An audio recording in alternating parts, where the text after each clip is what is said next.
बहुत समय पहले की बात है। बिहार के एक छोटे से गांव में बिमला और सरला नाम की देवरानी और जेठानी रहती थी। बिमला जो कि देवरानी थी वह बहुत ही शांत स्वभाव की थी, परंतु सरला जो कि जेठानी थी वह बहुत ही दुष्ट और जलनशील स्वभाव की थी। वह किसी की भी तरक्की होते देखती तो उसका मन जलन से भर जाता। वह घर घर जाकर उसकी चुगलियां करने लगती।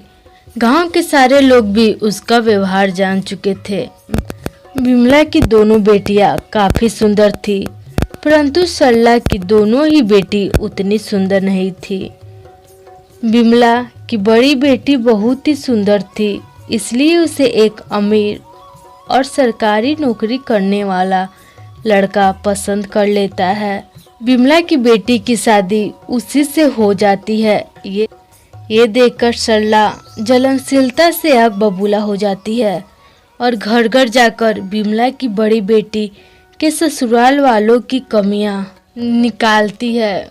उनकी कमियां निकालकर ही उसके दिल को ठंडक पहुंचता है। यहाँ तक कि वह सरकारी नौकरी में भी कई कमियां निकालती है, लेकिन बिमला की बेटी को सुखी देखकर उसे जलन होता है। वह भी लोगों को दिखाने के लिए अपनी छोटी बेटी के लिए सरकारी नौकरी करने वाला लड़का ही खोजती है। जब भी वह किसी सरकारी नौकरी करने वाले लड़के के पास अपनी बेटी के लिए रिश्ता लेकर जाती, अगर लड़के वालों की तरफ से थोड़ी सी भी हाँ होती तो सरला उनके तारीफों के डींगे हाँकने लगती, और अगर उसकी लड़की को नापसंद कर देते तो वो उनकी कमियां निकाल के उनकी बुराइयां करती रहती। सरला की बेटी देखने में अच्छी नहीं थी, इसलिए कोई भी सरकारी नौकरी वाला लड़का उसे पसंद ही नहीं करता।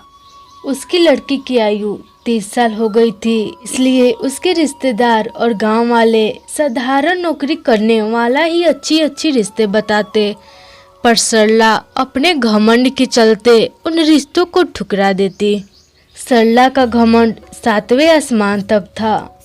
सरला समाज को दिखाने के लिए अपनी बेटी की शादी सरकारी नौकरी वाले से ही करना चाहती थी। समय बीतता गया, परंतु उसकी सरकारी नौकरी के चक्कर में अभी तक सरला की बेटी की शादी नहीं हुई। उसके बढ़ते उम्र का असर अब तो उसके चेहरे पर भी दिखने लगा था। समय बीतता गया, अब सरकारी नौकरी क्या, बिना सरकारी नौकरी वाले अच्छे घरों के लड़के भी अब शादी करने के लिए तैयार नहीं होते। सरला की छोटी बेटी भी बहुत घमंडी थी।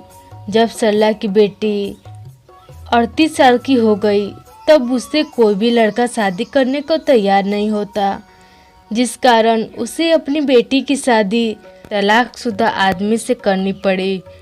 उसके पहले से 2 बच्चे भी थे। नौकरी के चक्कर में सरला को बहुत पछताना पड़ा।